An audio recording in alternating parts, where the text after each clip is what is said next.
Bienvenue au Starter du jour pour bien démarrer sa journée. Aujourd'hui, le vœu qui débloque la situation. La Bible nous parle d'une femme qui s'appelait Anne et qui était stérile.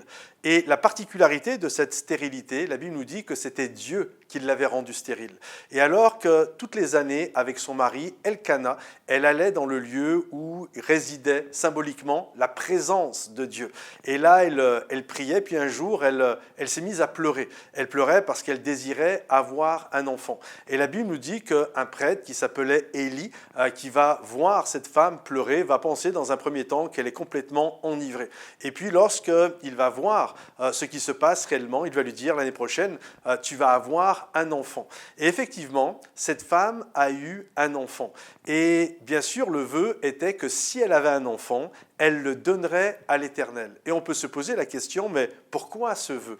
Pourquoi c'était si difficile de faire ce vœu? C'est parce que Élie, ce prêtre, à ne pas confondre avec le grand prophète Élie, Élie, ce prêtre, était un homme qui était assez médiocre. Et ses fils étaient des hommes qui étaient des prêtres également, mais qui volaient les gens, qui prenaient les choses pour eux, qui couchaient avec des femmes à la vue de tout le peuple. Bref, c'était vraiment un foyer extrêmement dysfonctionnel. Donc vous comprenez que cette femme, Anne, dans le cœur de mère qu'elle a, comme n'importe quelle maman, jamais elle n'aurait aimé donner son enfant pour que son enfant puisse grandir dans un foyer dysfonctionnel, là où il y avait toutes sortes de choses tordues. Oui, mais voilà, Dieu voulait son enfant, voulait le futur Samuel pour amener une réforme et un réveil dans le pays d'Israël. Et tant qu'elle retenait ce vœu, tant qu'elle retenait ce que Dieu lui demandait, elle ne pouvait pas avoir d'enfant,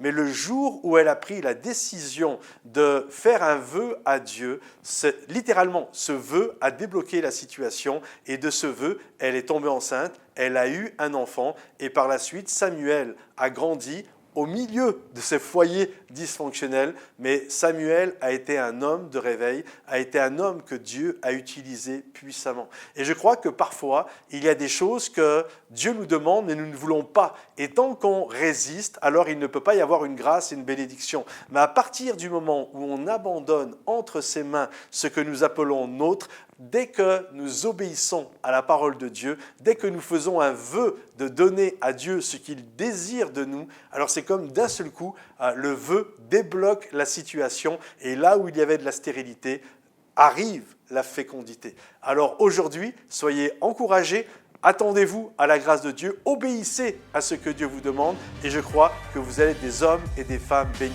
Que Dieu vous bénisse, les amis, et à bientôt. Bye bye.